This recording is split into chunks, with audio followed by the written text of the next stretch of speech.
Hello Africa and the rest of the world. Welcome to Continental Prime here on News Central Television, reaching you live from Niger's commercial capital, Lagos. I'm Sulaiman. Later the headlines for this hour. South Africa moves to level 3 lockdown as a third wave of the coronavirus sweeps the nation. WFP signs agreement to feed more than 530,000 school children in southern Sudan for 19 months.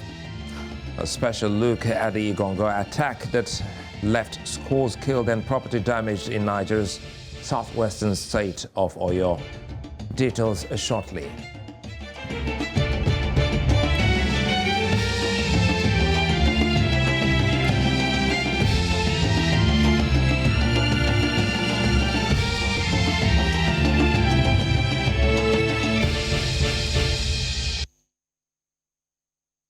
Well, South Africa tightens its lockdown restrictions from tonight as COVID-19 infections in the country soar.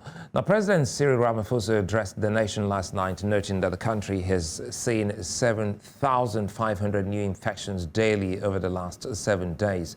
Ramaphosa called on the country to return to basics. Although people were impatient with the constraints on them, he said movement needed to be limited to curb the spread in new infections. The new restrictions come in the midst of the vaccine rollout program, which saw about 2 million vaccines to be destroyed after ingredients used in the vaccines were contaminated in the United States.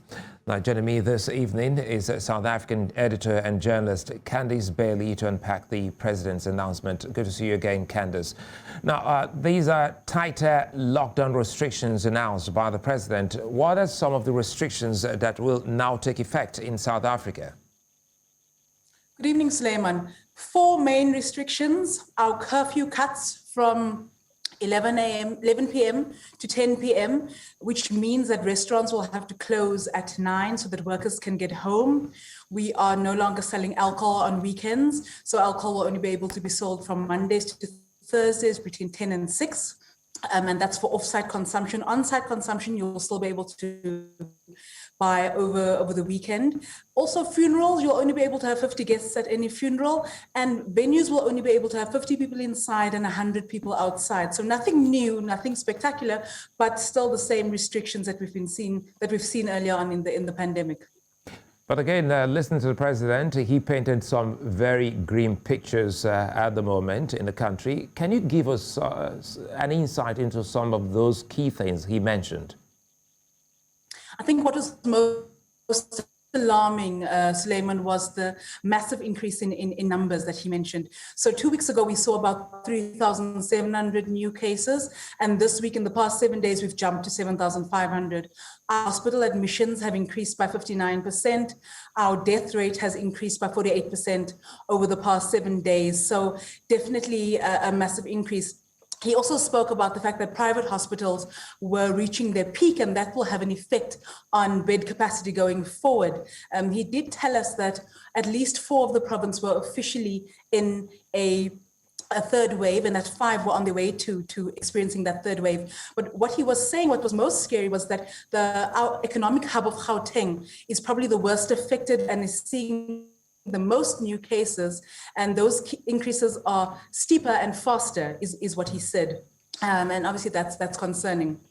Well, again, quickly here before we go, there are a couple of things that should worry every South African, and it has to do with the vaccines that will be destroyed. Are there efforts to ensuring that that amount is also being replaced, and quickly too? So the president did make mention of it this evening, Sulaiman. What he said was that although those 2 million vaccines were going to be destroyed, the plant has been cleared. The Aspen plant in the Eastern Province has been cleared, and that they've now committed to producing another 2 million vaccines in the next few weeks, and we should be getting another shipment of vaccines from Pfizer by the end of June. He believes that we should have 3.1 million vaccines. The president is very optimistic that it won't impact on our vaccine rollout program. He does think that we'll be able to continue with things as is. And what's the response like now that the vaccine is taking another stage? Are the people excited about, taking the jab unlike when it first started? Look, I think as the president said, we are ramping up in terms of our vaccine rollout. We are vaccinating about 80,000 people a day, and that's across 560 sites. He says that we have the capacity to vaccinate up to 150,000 people, but we haven't seen those numbers yet. To date, we've vaccinated 2 million people, and that includes healthcare workers, about 480,000 healthcare workers. So we are gaining momentum, but the delay with the Johnson & Johnson vaccine will obviously cost us slightly. Well, Candice Bellies, many thanks for speaking with us.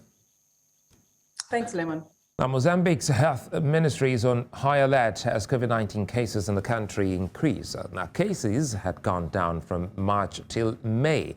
But in the last 14 days, the South African country has recorded 773 new cases. That's against 442 cases in the same period of last month. Now, Deputy National Director of Public Health, Baninga Matisne, said the increase was of great concern as it could destroy all the effort made so far. She appealed that people must remain firm in complying with the general measures to prevent and combat COVID-19 and taking negligent attitudes. Now, the Health Ministry has already immunized around 350,000 people and intends to eventually vaccinate a total of 16 million people. President Felix Tshisekedi has limited the number of public gatherings in the Democratic Republic of Congo to 20 people, while 9 clubs will be shut as the country grapples with a third wave of COVID-19. In a televised address on Tuesday, President Tshisekedi said the cap follows several weeks of persistent rise in the number of infected persons. He added that there is a need to react to the surge with some utmost speed. Congo has officially registered relatively few cases, but low vaccination rates have left the country vulnerable to more contagious strains, including the highly infectious Delta variant. In Kenya, the number of confirmed COVID-19 cases in the East African country rose by 456 following the analysis of over 5,000 samples within a day. The Health Ministry on Tuesday said the new infections resulted in a positivity rate of 8.1%, adding that the country has conducted at least 1.87 million tests since the pandemic struck in March of 2020. The latest update from the Health Ministry says the youngest patient is a 2-month infant, while the oldest is 92 years old. 7 new deaths were also recorded, taking the death toll to 3,428. In neighboring Uganda, the country will receive its second batch of COVID-19 vaccine doses on Wednesday, June 16. World Health Organization Uganda on Tuesday said the second batch to be received by the East African country includes 175,200 doses from the COVAX facility donated from the Embassy of France in Uganda.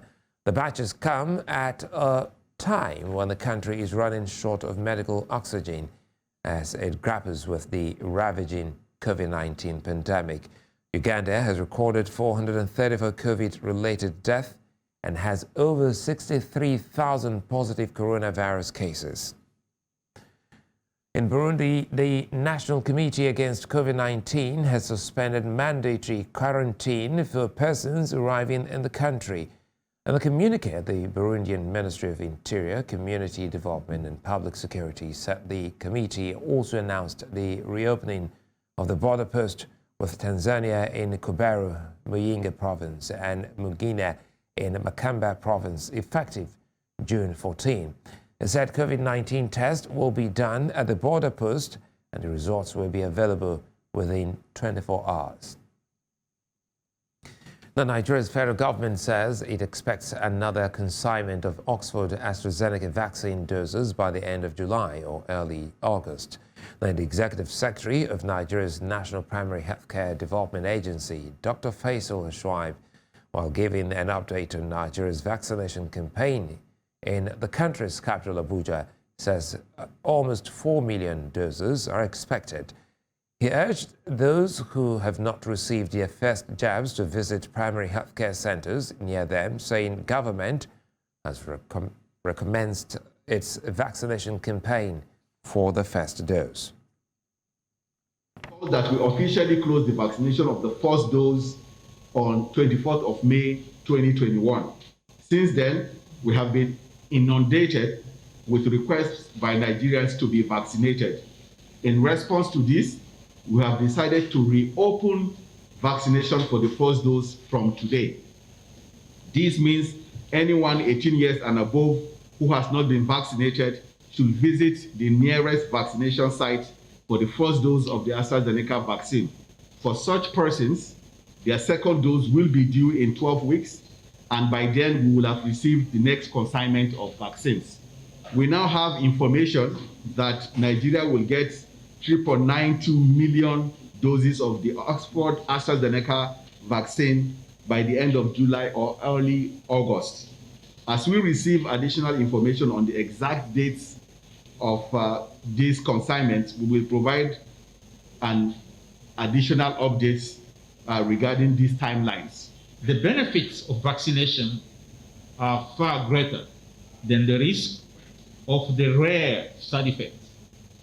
The vaccine remains a valuable tool in the fight against severe COVID-19 illness and has been shown to reduce severe illness, hospitalization, and deaths due to COVID-19 by over 80%.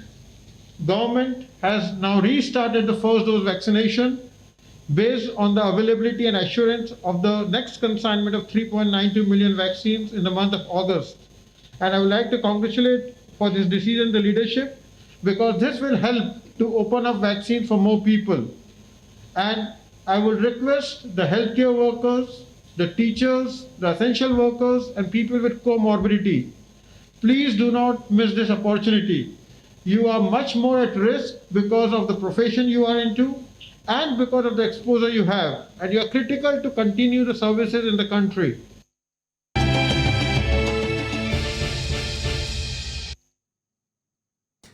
Now, every child deserves a peaceful childhood and the chance to go to school. Now, this is still being denied to millions of children around the world who are engaged in child labor. Half of these are suffering from the worst forms of child labor. 2021 has been designated as the International Year for the Elimination of Child Labor, and it's time to redouble collective efforts and consign child labor to history. Ijoma Sekalai's report is presented from our studio. It's one of the sensitive issues in Nigeria, which is often overlooked. It affects a large population of children between the ages of 5 and 16. Child labor occurs as a direct result of Nigeria's poverty rate and leads struggling families to enlist the help of their children for additional income because they have no other option for survival. According to the International Labour Organization, it is estimated that the current number of child workers in Nigeria is 15 million. The ILO was mandated by the UN General Assembly to facilitate the International Year for the Elimination of Child Labour. And we took this request with the utmost seriousness and have used our unique tripartite structure, our role as Secretariat of the Alliance 8.7 and the Child Labour Platform to move things forward. We are losing ground in the fight to end child labor. Even before the COVID-19 pandemic, we saw the first increase in 2 decades. 8.4 million more children engaged in child labor since 2016. And now, under COVID-19, an additional 9 million children are at risk of being pushed into child labor by the end of next year. Families are desperate, and they're turning to child labor as a last resort. The United Nations disclosed that 160 million children worldwide are victims of child labor, and the COVID-19 pandemic has put an additional 9 million children at risk. This is the first increase in 2 decades. Nigeria has a reasonable budget to fight against child labor child trafficking, forced labor. Nigeria will lead the rest of African countries and the world in that celebration, and even the one coming up in June this year, International Day Against Child Labor. This year, 2021, we really want to monitor, we want to move to the field and make sure that we minimize drastically the child labor in the system. Unfortunately, after decades of progress, the latest figures show an increase of 1 in 10 children are in child labor. This means they are denied a childhood and a future. It is time to end child labor. Well, still ahead in the news, government officials have visited the site where crystal-like stones suspected to be diamonds were found in South Africa's KwaZulu-Natal province. We'll bring you the details after now. Join us again.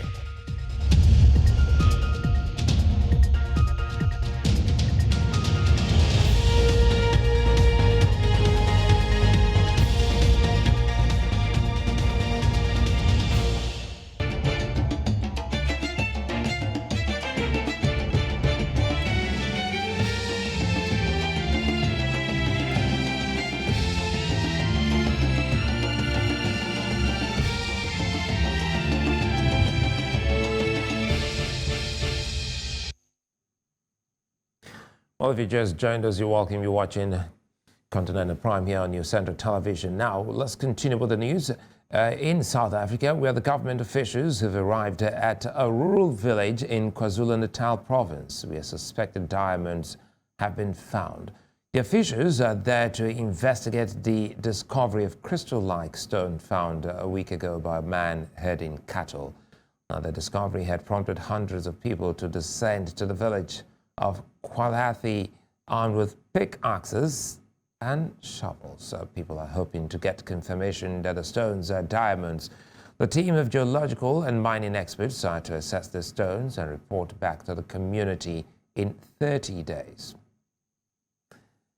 Now, staying in Southern Africa, Zambia's founding president Kenneth Kaunda is said to be receiving treatment for pneumonia. The former president's assistant, Roderick Ngolo, disclosed this while dispelling rumors that Mr. Kaunda had coronavirus. The 97-year-old had asked people to pray for him in hospital, but at that point there were no details of his condition. Mr. Kaunda is said to be improving. Now, in the Horn of Africa region, the United Nations World Food Programme says it has signed an agreement with South Sudan that to provide meals to more than 530,000 children in 1,100 schools across the 10 states for a period of 19 months. The WFP Deputy Country Director for South Sudan, Adinka Badijo, said on Tuesday that the MOU signed with the Ministry of General Education and Instruction is aimed at increasing enrollment as well as encouraging parents to keep children in school. Badijo told journalists in Juba that WFP will focus on schools in vulnerable areas where the level of food insecurity is high and where participation in education is low. The school feeding program was introduced in the then Southern Sudan in 2003 prior to independence from Sudan in 2011 with the aim of enhancing access to food.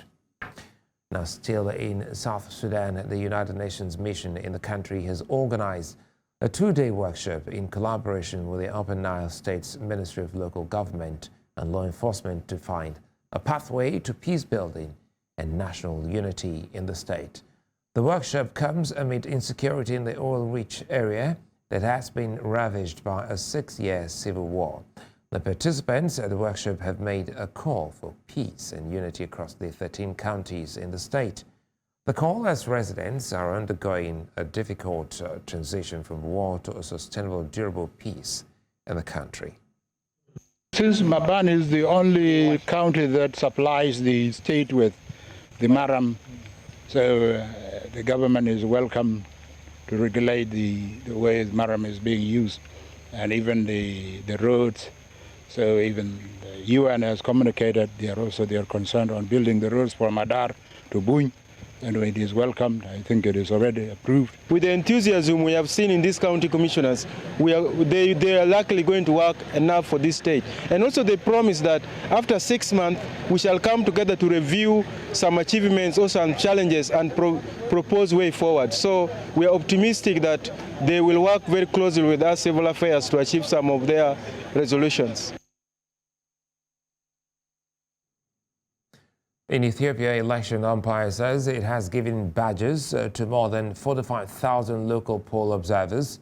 Spokesperson for the National Electoral Board of Ethiopia, Soliana Shimelis, disclosed this, saying more than 167 local civic organizations have been accredited by the board to conduct voters' training programs. Shimelis also said the NEBE has prepared more than 44,000 polling stations, which are expected to be used to cast ballots. Now, more than 8,200 candidates have registered for the upcoming 6th national general elections scheduled for June 21. In West Africa, Burkina Faso's army says it killed more than 25 terrorists, but lost 3 soldiers and 6 volunteers during the sweep operations from June 7 to 13.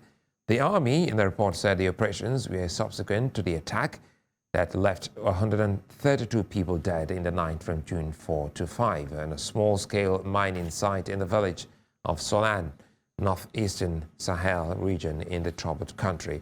The army's report said the ongoing operations have discovered one improvised explosive device which has been rendered harmless.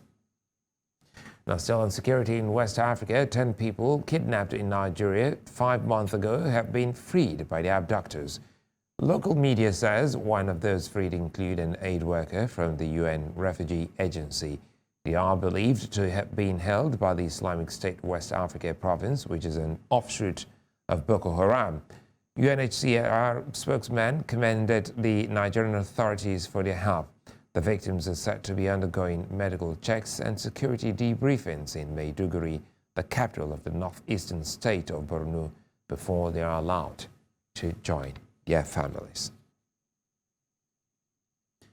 It was a Black Saturday on June 5 in IGANGAN area of Oyo State in southwest of Nigeria, as scores of people were killed and property worth millions of naira were razed. News Central's Bernard Akede took a trip to the scene of the attack and brought back the untold stories of what has come to become a massacre. For the people of this community, normal life as they know it has changed. Located in the Barakpa North local government area of Oyo State, southwest Nigeria, IGANGAN is about 2 hours drive from Ibadan, the state's capital. Most of the locals here are farmers, and the town is usually quiet and peaceful. But the activities of 5th June 2021 soon changed things and made the town a trending topic. Something 5 minutes to 11. Ní issue yẹn ṣẹlẹ̀. Ìbọn yẹn kọ́ dún. Àwọn kò bá bá àwọn èèyàn wa eré lápẹ́ àwọn pé kò ń ṣe bá àwọn èèyàn wa. Bá a sọ máa délẹ̀ kejì, ìbọn yẹn tún dún. The people now live in fear and on high alert. Every young man and woman who can take up any form of arms has to do so to protect himself and his family. But who really were the perpetrators of this dastardly act, and what was their reason, if at all they had any? Security not to one confirm. You could have one Musile. No more dáríjà ẹni tó wá ṣiṣẹ́ yẹn but influence pa gan ṣe ọkàn akin pé nígbà kẹ́ máa pa àwọn ìyá wa mọ́lé pa àwọn bàbá wa mọ́lé la ṣe ń ṣe àwọn nǹkan yẹn láti pé ká rí pé a gbọ́dọ̀ rí àrídájú àwọn tó wá ṣe iṣẹ́. News Central visited the traditional leader of the community for some answers to these questions, only to find out that he too was directly affected by the activities of that night. They started right about a kilometer away from the palace, shooting, damaging shops everywhere until they were at the palace. So the palace was damaged. Everything burnt. Sir Yusiriki, we know him. He was solidly behind the issue. He started everything. It was summoned to the palace before this incident happened. So, but he refused. So everything went away. But he said exactly he will start to damage. We informed the policemen. They were here, interviewed him. But several times we were at the police commissioner for interview. He denied everything. This is the palace of the local head of this town. The town, as we mentioned, is IGANGAN, and you can see the Asigagan of IGANGAN town. This is his palace. It was also set ablaze and completely destroyed. What you're looking at now are the charred remains of this particular building. The roofs down, wirings all out, everything was completely burnt, as well as the vehicles that were all here when the assailants arrived. This is 1, 2, 3, about 4 vehicles right here were completely destroyed. Everything here completely gone, and that's why the traditional head is no longer here. He's moved out. Beside me here also are power transformers, step-down transformers that were also destroyed during the raid. There's also a motorcycle that was completely burnt. Some buildings and shops were also destroyed. Certain people lost their lives as well during this particular raid. After visiting the traditional leaders, we went further into the community to assess the level of the damage done. The attackers wreaked further havoc on the town, destroying more property, including this fuel station where we were told 3 local security men known as Olode were killed. This is the Adolad Golden Heritage Limited filling station. This is one of the places that were attacked during that particular raid. You can see right here behind me, there's a burnt motorcycle here. The fuel pumps have also been burnt down, and we were told that about 3 persons were killed at this particular location. Further behind me, you can see there's a burnt bus, and then the building clearly has been damaged all around. Windows shattered, roofs destroyed. Everything here is all but gone. And even on the walls in here, sadly, we can still see signs of a struggle that went on here. I can see on the wall marks of blood, sadly. And I mentioned earlier that 3 people, according to what we were told, were killed at this place. You can see the remains of some people's belongings on the walls, on the floor. There's still signs and marks of blood. Most of the locals refused to speak on camera about what happened that night, but this man, who is a brother to one of the victims, spoke on behalf of the family.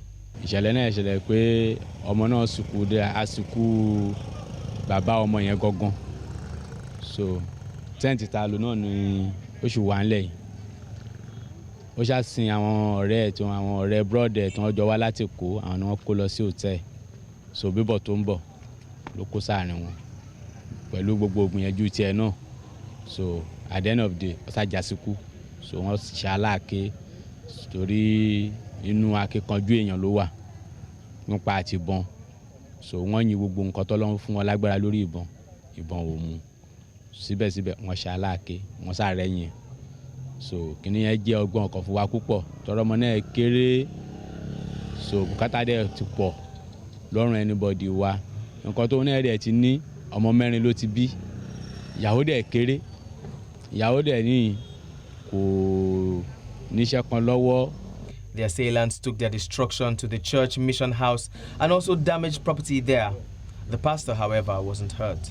Àṣà ti wọlé sùn bá ṣe gbọ́rọ̀ ìbọn nìyẹn ìbọn bẹ̀rẹ̀ sí ń dún láti ẹ̀yìn báyìí láti gbogbo ṣọ́ọ̀pù Methodist bẹ́ẹ̀ ló wọ́n ṣe bá reverend wa so wọ́n sì wọ́n ṣàbẹ̀rẹ̀ sí bá ń bẹ̀ wọ́n sì bẹ̀rẹ̀ sí yìnbọn wọ́n sì bẹ̀rẹ̀ sí ṣá mọ́tò wa gbàtí wọ́n ṣá mọ́tò wọ́n sì bẹ̀rẹ̀ sí sun gbogbo property inú church àti generator àti ilé ibi tá à ń dáná tá à ń tajà gbogbo ṣọ́ọ̀pù Methodist wọ́n ṣà sun gbogbo ẹ̀.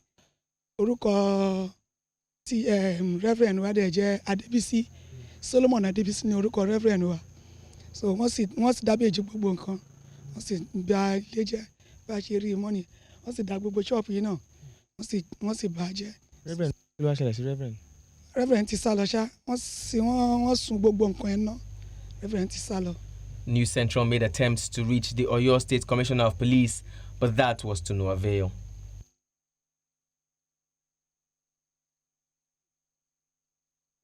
The police had, however, confirmed that 11 people had died in the attack.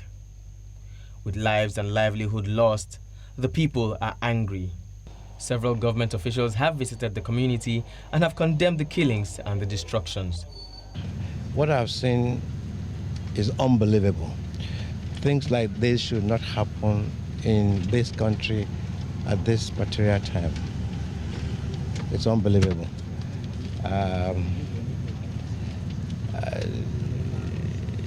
We need to do something, and do something very quickly and urgently as a government. On my part, as a member of parliament, of course, we've been talking about it, been discussing about it. We have met several times with the heads of security agencies. We have indicated our willingness as a parliament to provide whatever they need. But in a situation like this, I think you can't continue to do the same thing, same way, and expect different results. We need to decentralize the policing system in this country. When things like this are happening all over the country, and government does not do anything, then you may not have a country by the time you wake up the next day. May that not happen to Nigeria. Meanwhile, the Serikin Fulani of IGANGAN, Salihu Abdulkadri, has denied any involvement in the recent killings in IGANGAN community. Speaking to Premium Times, the Fulani leader in the community said, "I want to tell the whole world that my family and I were not involved in the IGANGAN crisis. Since the crisis began about 4 months ago, we have relocated from IGANGAN. None of my children was killed in the recent crisis because they are all not resident in the town anymore." As the people of IGANGAN bury their loved ones and count their losses, they call on the government to come to their aid, and Nigerians in general call for an end to the killings and for the perpetrators to all be brought to book. Bernard Akede, News Central. Well, still to come in the news, the United States now has the highest number of COVID-19 related deaths than any other country. We have more on this and other stories after now. Join us again.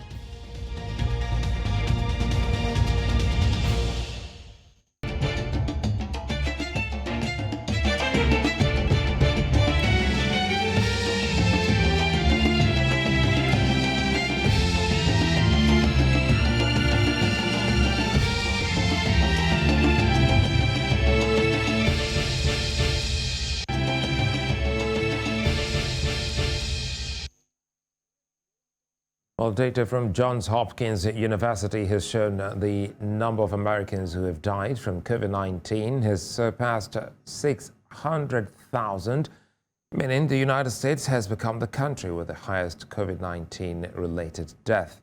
Now, the U.S. also ranks highest in total number of recorded cases with nearly 33.5 million infections since 2020. This latest milestone comes as President Joe Biden's goal of getting 70% of U.S. adults vaccinated by July 4. Now, it appears increasingly likely to fail to meet that mark. Now, over 173 million people, representing about 52% of the United States, have had at least one dose. Now, the United Nations has called for the creation of new opportunities for persons living with disabilities as the world strives to recover from the COVID-19 pandemic. UN Secretary General Antonio Guterres made the call today in a message for the Conference of States Parties to the Convention on the Rights of Persons with Disabilities. He also called for a collaboration with persons with disabilities and their representative organizations as equal partners. Over the past year, the COVID-19 pandemic has affected women, men, boys and girls with disabilities at a vastly disproportionate rate. At the same time, we have seen that the world has much to learn from persons with disabilities who have experience of thriving in situations of isolation and with alternate working arrangements. As we strive to recover better, we must also build back accessible. Investments should create new opportunities for persons with disabilities, not new barriers. As communities reopen, we must support persons with disabilities in returning to school and re-entering the workforce. The United Nations Disability Inclusion Strategy, launched 2 years ago, is a robust framework for decisive action across the system to include persons with disabilities in our programs and operations and in plans for COVID-19 response and recovery. We are making progress, but we still have a long way to go, and I wish to reiterate my strong commitment to implementation of the strategy. Let us work together to achieve the Sustainable Development Goals, implement the Convention on the Rights of Persons with Disabilities, build an inclusive future for all, and keep our promise to leave no one behind. Now let's go to our business studios where Tolulokpa Delero Balogun is standing to take us through what business has been like on the African continent.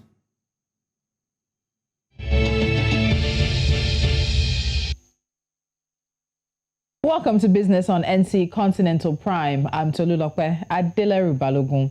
In Africa's largest economy, more Nigerians will be paying a new tax. The new excise tax will target telecom airtime charges, according to the Director General of Nigeria's Budget Office, Ben Akabweze. He explained that the government is planning to increase its revenue, and this tax will reach every telecom subscriber. 51 countries in Africa have excise tax on airtime charges. This new tax in Nigeria would shock many and likely increase the amount paid to buy credits for telecom subscribers and probably data connections. Current projections from the South African Reserve Bank are that the South African economy will get back to pre-COVID levels by 2022. However, as the country enters a third wave of infections and parts of the economy are forced to limit activity, this projection might prove a tad bit optimistic. This was the sentiment of Dr. Rashad Kasim, Deputy Governor of the bank, who was speaking at a recent event. Kasim said that the long-term nature of the pandemic has taken everyone by surprise and given cause to expect some permanent restructuring of South Africa's economy. Angola's national petroleum and gas company, Sonangol, has announced the selling of partial stakes in 8 oil blocks to reassess its investment portfolio. According to Ricardo Van Desi, the chairperson of the executive committee of Sonangol's exploration and production unit, he said the partial sell-off is intended to guarantee the fulfillment and implementation of the country's exploration and production strategy from 2 to 10% by 2027. Van Desti's underlined that the company also wants to reduce its financial exposure and participation interest, emphasizing efficient management of the company's crude oil lifting rights. The state oil company has financial needs amounting to $7 billion until 2027, which involves investments in developing fields, maintenance of equipment, payment of debts with the banks, and cash call. Motorists in Kenya will start paying more in June for those who use petrol-powered cars because of increases. Now, the maximum pump price for a liter of Kenya's super petrol has increased by 0.77 Kenyan shillings per liter, while that of a liter of diesel and kerosene remains unchanged. Now, this is according to the latest fuel prices released by the Energy and Petroleum Regulatory Authority. The prices come into effect midnight of June 15th, 2021, and will run to the 14th of July, 2021. The expected pain at the pump has been kept minimal despite a steady increase in the price of imported Murban crude from Abu Dhabi. Rwanda's flag carrier RwandAir has suspended flights to and from Entebbe International Airport in Uganda, citing an increase in COVID-19 numbers in the country. According to the airline, the suspension took effect on June the 10th, 2021, and will last till further notice. Furthermore, it adds that those affected by the suspension can either rebook and fly at a later date once flights resume at no additional cost, or they can ask for a refund. In February this year, the airline also temporarily suspended flights to South Africa, Zimbabwe, and Zambia. This was due to the new COVID-19 variants reported in the 3 countries. That suspension took effect on February the 8th, 2021. Egypt's Minister of Foreign Affairs, Sama Shakri, has met with Qatar's Deputy Prime Minister and Minister of Foreign Affairs, Sheikh Mohammed bin Abdulrahman Al Thani. Both ministers said they were satisfied with the positive developments in Egyptian-Qatari relations following the signing of the Al Ula statement in January of this year. During the meeting, the two ministers agreed on the importance of taking the necessary steps to build on previous achievements. This, they said, would occur by reactivating the various bilateral cooperation frameworks and continuing to hold the existing follow-up mechanisms. It was also agreed to advance aspects of bilateral cooperation in priority sectors to achieve the interests of the two countries.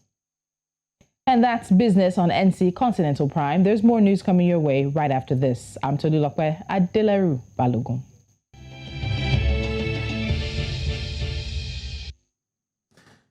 Well, let's talk more about another business. That's the world of sports. We'll get updates and preparations for the 2021 African Cup of Nations. And the latest is that CAF has set up shop at the host nation, Cameroon. Onye Obaru has more. How are you doing this evening, Onye? Very good, thank you, Sulai. It's a good move from the Confederation of African Football as they have set up an office there in Yaoundé to help Cameroon in the preparations for the AFCON. Now in the world of sport, as we started from the Confederation of African Football move to set up an office in Yaoundé, Cameroon. This office was launched today, June 15, by the Secretary General of CAF, the Minister of Sport and the President of FACAFOOT. The office located in the Kokan building becomes operational today until 2021, the African Cup of Nations in Cameroon next year. CAF staff will work closely with the local organizing committee in various departments and the deliverables. This is in line with the Confederation of African Football's promise of providing both technical and on-site support in the next few months for Cameroon and the build-up of the next year's flagship tournament. Now, moving ahead of that, draws for the COSAFA Cup will be held on Thursday as the regional tournament returns next month after a one-year hiatus due to COVID-19. The tournament will run from July 7 to July 18 at the Nelson Mandela Bay in the Eastern Cape, South Africa. This will be the first time the tournament will be held in Nelson Mandela Bay, which used to host the Women's COSAFA Championship matches. The 20th edition COSAFA Cup returns under a new format in which the 12 teams will place in 3 groups. Clayton Larson has become the new coach of KwaZulu-Natal ABC Mosepe League side, Summerfield Dynamos. The 50-year-old former Bloemfontein Celtic, Golden Arrows and Polokwane City boss was most recently in charge of ABC team Bizani Pondo Chiefs. Clayton Larson has joined Chiefs the past season in a late and ultimately successful bid to help the club avoid relegation and has since resurfaced at Dynamos.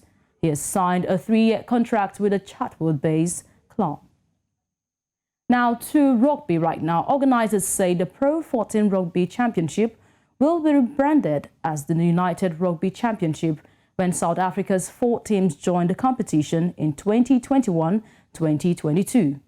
Sharks, Stormers, Lions and Bulls will play alongside the 12 and 16 side from Iceland, Italy, Scotland and Wales in the 16-team league. There will be one division with the end of the season playoffs, as the South African sides will also be eligible to qualify for the European competition from 2022 to 2023. The 4 former Super Rugby sides have replaced fellow South African outfit Cheetahs and Southern Knights in the tournament. And finally in sports, Zimbabwe's national youth and junior athletics coach, Brad Nubu, says they are in a difficult situation after preparations for the Under-20 Championship qualifiers was called off. The 10-member team of juniors got into camp on Saturday at the Alan Wilson, but had to disband following the suspension of sporting activities in the country due to COVID-19 outbreak. The qualification period of the World Meet, which is expected to take place in Kenya in August, is already open. And that does it in sport right now. I am Onyechi Obaro. Back to Sulaiman for the rest of the news bulletin. Well, many thanks, Onyechi. Now it's time to look at what's happening in the world of entertainment. And for that, We go to Sam Dandy.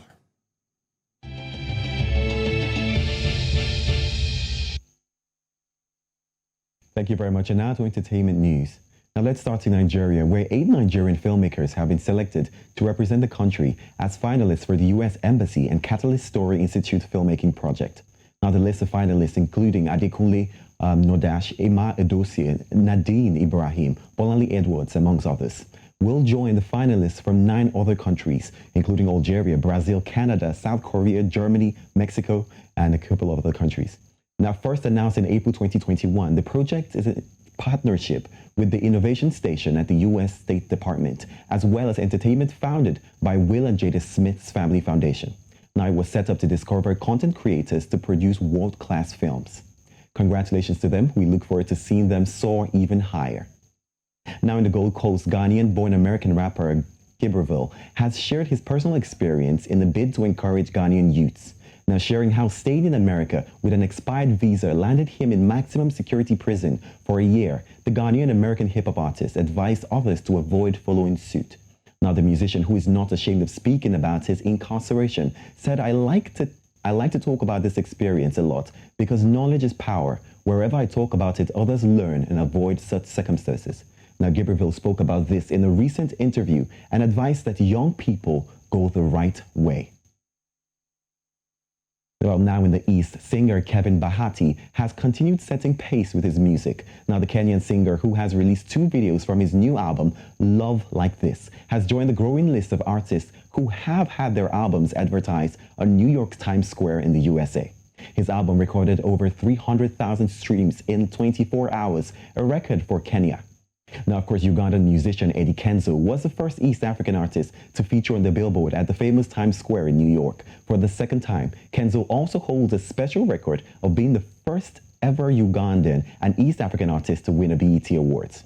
Other East Africans include Kenya band, of course, Southeast Soul, Tanzania's Rayvanny, and of course, Diamond Platinum. They've all been featured, of course, at Times Square. Now finally, still in the East, Tanzania's singer Zuchu has finally received her YouTube Gold Creator Award after clocking 1 million subscribers. Now the singer, who has already gained 240,000 subscribers after hitting 1 million in March this year, set a record of becoming the first female artist in Africa to achieve such a milestone within 11 months. Now, if you remember, Zuchu joined the WCB record label, founded by multi-award-winning musician Diamond Platinums, and has since gone on to achieve greatness. Of course, that's all entertainment. I am Sam Dandy. Well, many thanks, Sam. Let's check what tomorrow holds in terms of sunshine and precipitation from our weather desk.